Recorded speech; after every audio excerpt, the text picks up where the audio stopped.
คนพาลย่อมสำคัญบาปกรรมนั้นประดุจน้ำพึ่งน้ำตาลหวานฉ่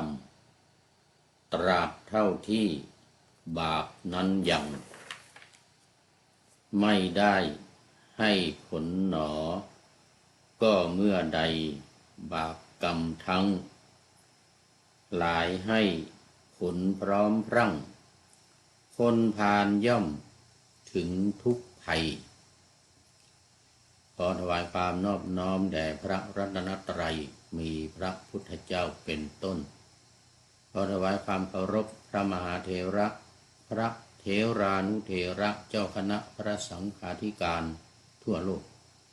มีพระเดชพระคุณพระธรรมเสนาบดีเจ้าคณะภาค7วัดพระธาตุวสุเทพเป็นต้นและขออำนวยพรแด่ท่านผู้ฟังท่านผู้ชม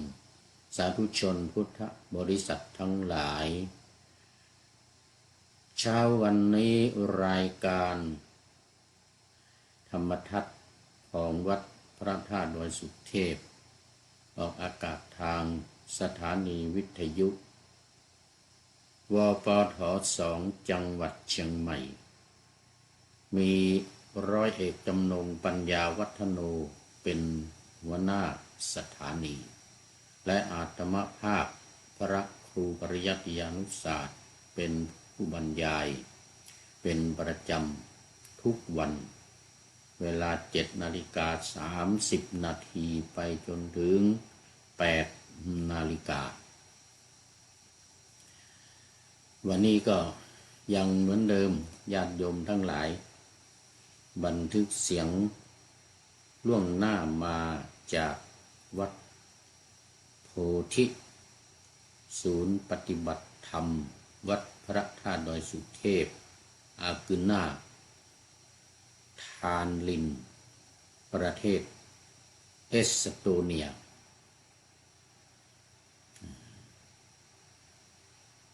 วันนี้เข้ารายการช้าไปนิดเพราะว่าก็ไม่นิดนะ น้อย ไปในเมืองมาไปสำรวจสถานที่ไปดูลาดเราอย่างนั้นนะตามภาษาว่าไปดูลาดเราคือไปดูที่ดูทางไปซื้อตั๋วรถนะไฟรถยนต์นะในการที่จะเดินทางไปโน่นมานี่ก็เรียบร้อยแล้วตอนนี้ก็ขอต้อนรับคุณโยมสายสมรนมัสเตสาธุสาธุจากอุตรดิตถ์อำเภอท่าปลา วันนี้ก็ยังไม่หลับนะยังไม่เข้านอน มันยังไม่เกิดจะมันยังไม่ยังไม่ถึง5 ทุ่ม ยังไม่ถึง5 ทุ่มเพื่อว่าจะเดินทางไปในเมืองไปนอกเมืองไปนั่นมานี่ก็จะได้สะดวกในการนั่งรถไฟนั่งรถรางคือซื้อตั๋วประจำไว้ตั๋วประจำเดือนก็เดินทางได้ตลอดสำหรับที่จะติดต่อคนนั้นคนนี้ติดต่องานการทั้งหลายให้มีความสะดวกสบายแล้วก็วันนี้ต้องอาศัยพระจาก ประเทศศรีลังกาผู้มีความเชี่ยวชาญอยู่นี่มานาน เดินขาลากเหมือนกันวันนี้นะ เดินออกจากท่าเรือแต่จากวัดนี้ไปท่าเรือท่านเจ้าอาวาสให้อนุเคราะห์ขับรถไปส่งรถวัดเนี่ยไปส่งเสร็จแล้วตอนขากลับมานี่สามเณรมากุสก็เอารถไปรับที่ท่าเรือมาอีกแต่ฝั่งทางโน้นนี่ไม่มีรถรับต้องเดินออกจากท่าเรือไปในเมืองนะคงจะประมาณ2 กิโลนะวันนี้2 กิโลครึ่งนะ2 กิโลถึง2 กิโลครึ่งนี่ถ้าเป็นบ้านเรานี่ก็จะขนาดวัดฝายหินไปวัดสวนดอกนู่นเลยนะวัดสวนดอกวัดพระสิงห์ วัดสวนดอกวัดพระสิงห์แต่ว่ามาไม่ได้ขึ้นภูเขาแต่มีขากลับนี่มีทางลัดเดินขึ้นบันไดสูงหน่อยขึ้นบันไดแล้วก็ลงบันไดมาเป็นทางลัดไม่ต้องอ้อมไม่ต้องอ้อมไปตามถนนไปตามอาคารบ้านช่องอะไรต่างๆอันนี้มาทางลัดแต่ต้องเดินขึ้นหน่อยก็เป็นทางเดินขึ้นเดินลงก็ถึงท่าเรือเลยเอาละตอนนี้ก็เข้ามาสู่เนื้อหาสาระของธรรมะกันเลยวันนี้เป็นตอนสุดท้ายเรื่องของพระเถรีอุบลวรรณาดังที่ได้เล่ามา2-3 วัน4 วันนะวันนี้วันสุดท้ายวันที่4วันสุดท้ายยังดีนะเนี่ยบางเรื่องนี่เป็นเดือนเรื่องนางวิสาขาก็เป็นเดือนยิ่งนางสามาวดีเนี่ยเป็น2 เดือนเกือบ2 เดือนเป็นเรื่องที่ยาวมากแต่เรื่องนี้ไม่ยาวเท่าไหร่เรื่องของนางอุบลวรรณาเถรีหรือว่าพระเถรีอุบลวรรณาซึ่งเป็นชาติสุดท้ายคู่กันมากับพระราหุลราชกุมารสามเณรราหุลเนี่ยนะแล้วก็มาเป็นพระราหุลในภายหลังมาอยู่ที่เชตวันเหมือนกันแต่ว่าพระเถรีอุบลวรรณานี้มาเกิดที่นี่รอเลยมาเกิดที่นี่เลยเหมือนกับรู้ว่าพระพุทธเจ้าจะมาที่นี่เหมือนกับรู้ก็มาเกิดที่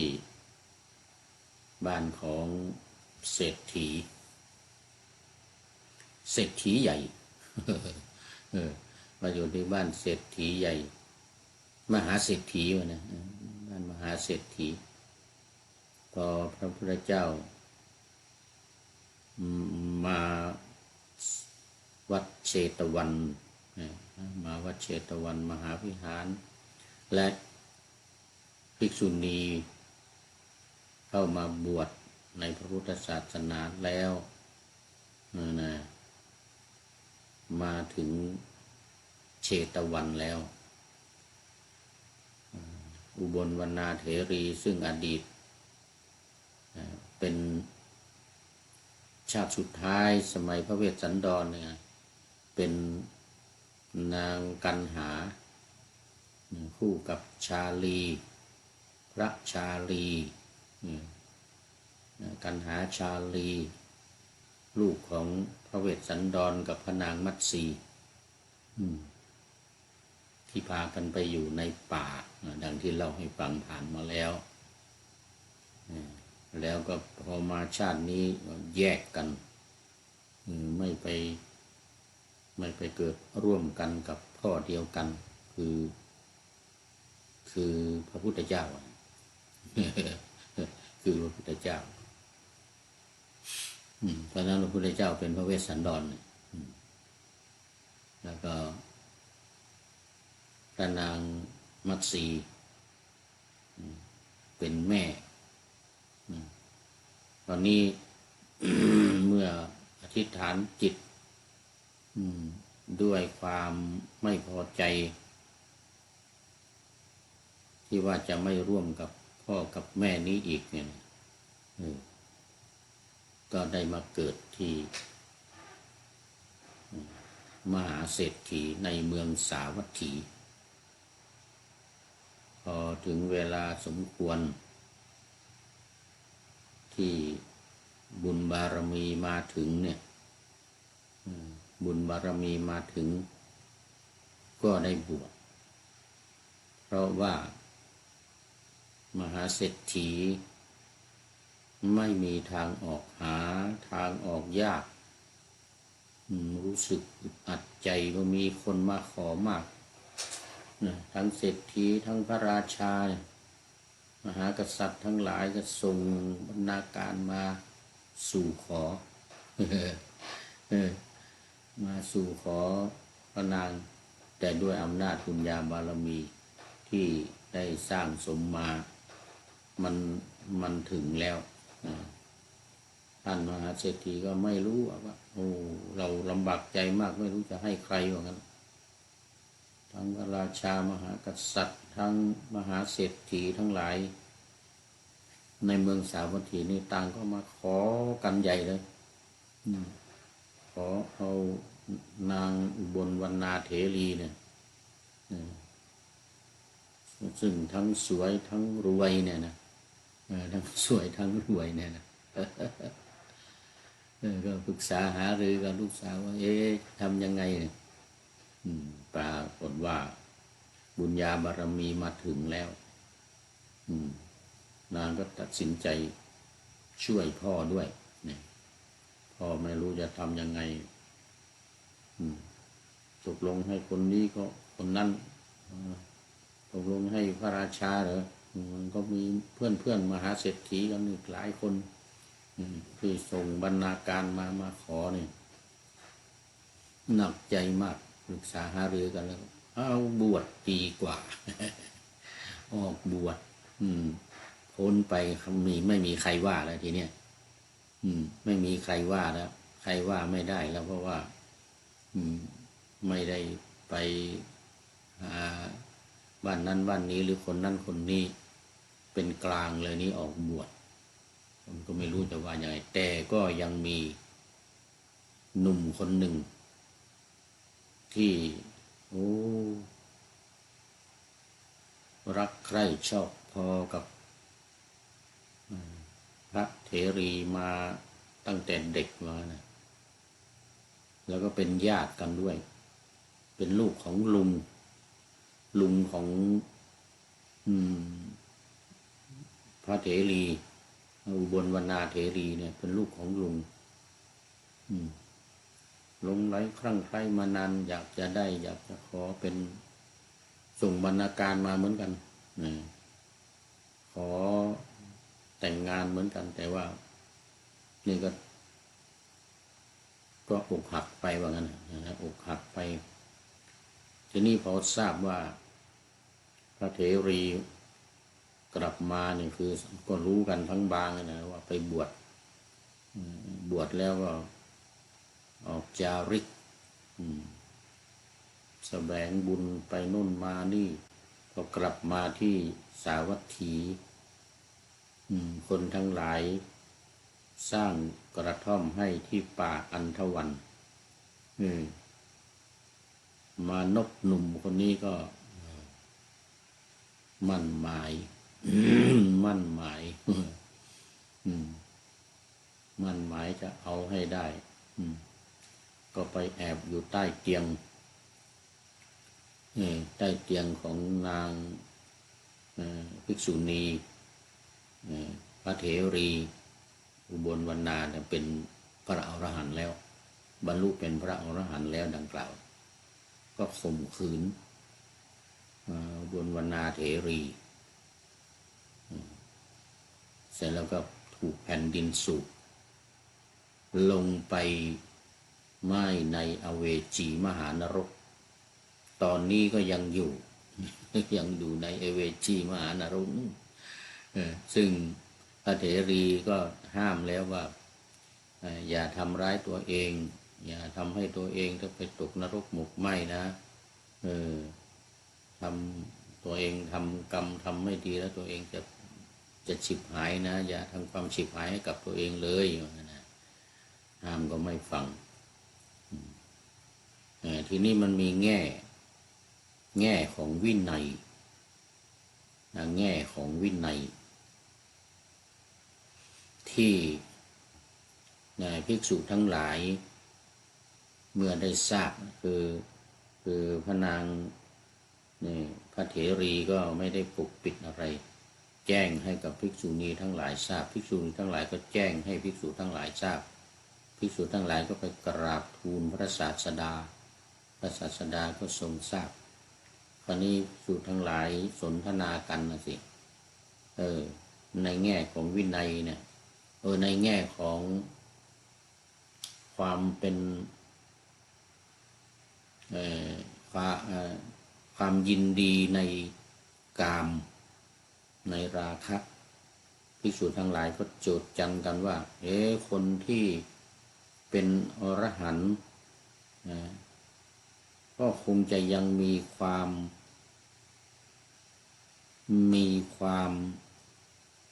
ยินดีในกามอยู่ว่างั้นดูตัวอย่างเอาภิกษุณีพระเถรีพระอรหันต์อุบลวรรณาที่ให้นันทมานพข่มขืนเนี่ยน่าจะยังมีความยินดีในกามอยู่ว่างั้นสนทนากันในตอนเย็นพระพุทธองค์ทรงทราบการเรื่องในการสนทนากันนั้นก็จึงไปในที่แสดงธรรมในธรรมสภาที่ภิกษุทั้งหลายสนทนากันก็ไปกล่าวแก้แสดงธรรมบอกเรื่องของภิกษุหรือภิกษุณีก็ตามที่เป็นพระอรหันต์เนี่ยจะไม่มีความยินดีในเรื่องของกามนั่นเป็นเหตุสุดวิสัยที่ถูกข่มขืนเนี่ยซึ่งเรื่องนี้เคยมีอนาปฏิวาระมาแล้วอนาปฏิวานคือวาระที่ไม่เป็นอาบัติวาระที่ไม่เป็นอาบัติก็เคยมีภิกษุที่ถูกข่มขืนขณะนอนหลับคือต้นบัญญัติปาราชิกในข้อที่ว่าเสพเมถุนเนี่ยมันมีมานานแล้วก็มีภิกษุรูปหนึ่งถูกข่มขืนขณะที่นอนหลับไม่รู้ตัวแล้วก็ไปแจ้งภิกษุทั้งหลายกราบทูลพระพุทธองค์ตรัสเรียกมาว่ามาสอบถามว่าเธอมีความรู้สึกอย่างไรเธอมีความรู้สึกอย่างไรที่ถูกข่มขืนไปแล้วเนี่ยภิกษุก็ตอบว่าเขาไม่ได้ยินดีแล้วก็ไม่รู้ด้วยพอรู้ก็ผู้หญิงก็ขึ้นไปนั่งคร่อมข่มขืนจ จนสำเร็จความใคร่ไปผู้หญิงนั่นนะพุทธองค์ก็ตรัสว่าเธอไม่มีเจตนาเธอไม่มีความยินดีไม่เป็นอาบัติ ไม่เป็นอาบัติปาราชิกนะไม่เป็นอาบัติปาราชิกอันนี้ก็ต้องขึ้นอยู่กับว่ามีเจตนาหรือไม่มีเจตนามีความยินดีหรือไม่มีความยินดีและตรัสกับภิกษุทั้งหลายว่าพระขีณาสพคือผู้ที่สิ้นกิเลสตัณหาแล้วนี่จะไม่มีความยินดีในเรื่องของกามคุณในเรื่องของกามราคะทั้งหลายนี่อันนั้นก็ไม่เป็นอาบัติใช่แล้วก็มาถึงอุบลวนาเถรีนี้ก็เหมือนกันเพราะว่าพระขีณาสพพระอรหันต์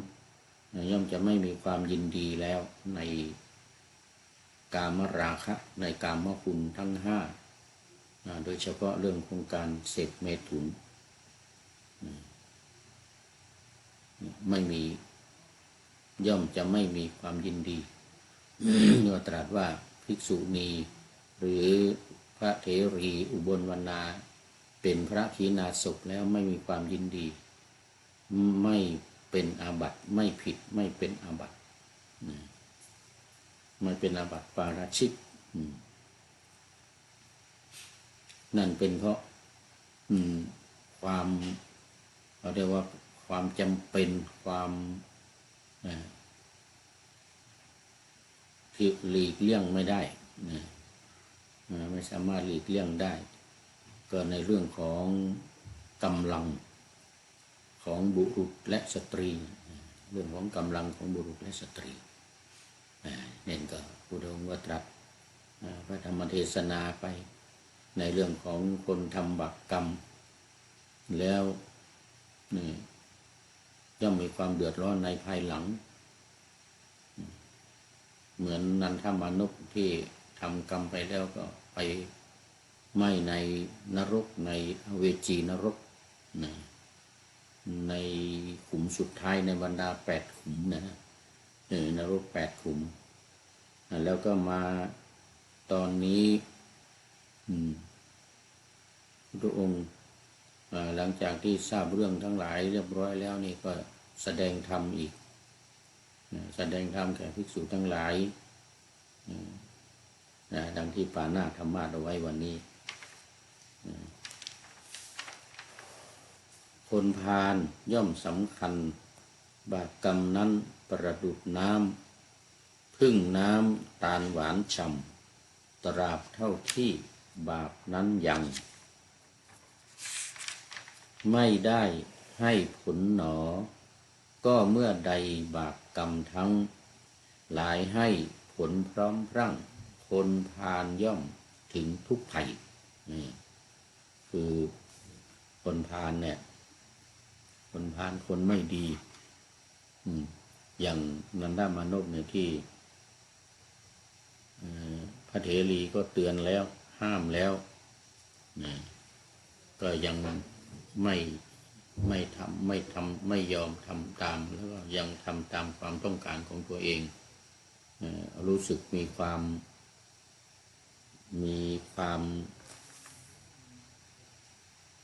ร่าเริงมีความร่าเริงเบิกบานมีความยินดีเพราะว่าผลกรรมเหมือนกับคนดื่มน้ำหวานเหมือนกับคนดื่มน้ำหวานตราบใดที่น้ำผึ้งน้ำตาลเป็นต้นเหล่านั้นเนี่ยมันยังมีความรู้สึกหวานอยู่แล้วกรรมใหม่ยังไม่ให้ผลผลของกรรมไม่ดีความชั่วมันยังไม่ให้ผลก็มีความร่าเริงเบิกบานแต่ว่าเมื่อใดที่กรรมให้ผลคนพาลก็ย่อมจะถึงทุกข์ภัยย่อมจะถึงทุกข์ภัยเมื่อถึงทุกข์ภัยก็แก้ไขอะไรไม่ได้แล้วดังบาลีว่ามัทุวามัญญติพาโลยาวะปาปังนะปัจจติยะธาจะปัจจติปาปังอัฏฐ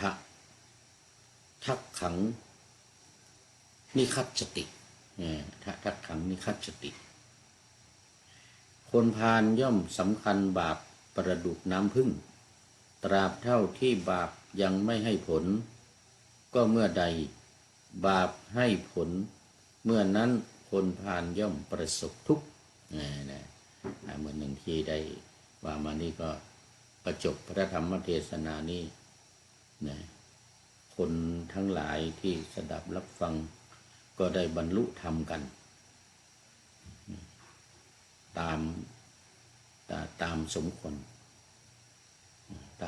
รแก่เวลา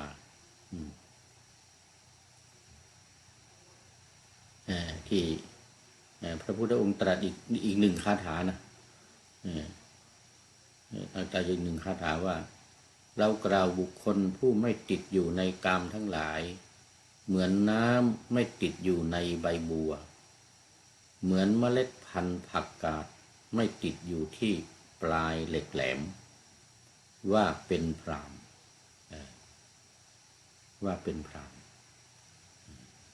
วาลิปุขะละปัตเตวะ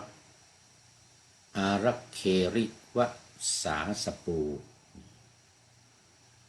โยนะลิปปติกาเมสุตะมหังภูมิพรหมนังคือ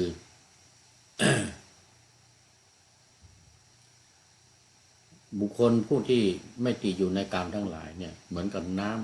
ำที่ตกไปบนใบบัวใบบอนทั้งหลายย่อมจะกระเด็นไปไม่ติดอยู่ชั้นใดหรือเมล็ดพันธุ์ผักกาดไม่ติดอยู่ที่ปลายเหล็กแหลมชั้นใดพระขีณาสพบุคคลผู้ไม่ติดอยู่ในกามทั้งหลายก็ย่อมจะไม่จมไม่ติดอยู่ในห่วงของกามชั้นนั้นเหมือนกันอันนี้ก็จบพระธรรมเทศนาก็บรรลุธรรมกันในภิกษุภิกษุณีอุบาสกอุบาสิกาญาติโยมที่สดับรับฟังก็บรรลุธรรมกันเป็นโสดาบันเป็นต้นบางคนก็ได้สกทาคามีอนาคามีตามสมควรตามบารมีของใครของมันแต่ละคนที่ได้บำเพ็ญมาเมื่อได้รับฟังพระธรรมเทศนานี้เพราะฉะนั้นในเรื่องนี้ก็เป็นเรื่องของกรรมเป็นเรื่องของบาปเป็นเรื่องของบาปเป็นเรื่องของกรรมย่อมจะตามสนองคนผู้ที่ทำบาปกรรมนั้นข้อคิดประจำในเรื่องนี้ก็มีบทประพันธ์ไว้ว่ากรรมใดใครก่อแล้ววนวานกรรมสนองตามกาลแน่แท้เหมือนสุนัขนายพรานตามติดเนื้อแลเนื้ออ่อนแรงป้อแป้กัดเคี้ยวห่อนเหลืออันนี้ก็จบสมบูรณ์ในเรื่องของพระเถรีอุบลวรรณาขอคุณโยมสายสมรก็เป็นท่านสุดท้ายในรายการวันนี้ขอโมทนาเป็นอย่างยิ่งขอนำปลายการธรรมะทัดไปก่อนแล้วจะย้อนมาใหม่ในวันหลังเพื่อให้ท่านทั้งหลายได้รับฟังพระธรรมเทศนาเหมือนดังเดิมเป็นธรรมะในพระไตรปิฎก3ธรรมบทอันงดงามบรรยายเสริมอธิบายใจความเหมาะมาต่อเติมยกนิทานดั้งเดิมเสริมบทธรรมขอทุกท่านสุขกายสบายใจปรารถนาสิ่งใดอันเลิศล้ำจงเพิ่มพูนตามบุญงามและตามกรรมที่ได้บำเพ็ญไว้ทุกประการขอเจริญพร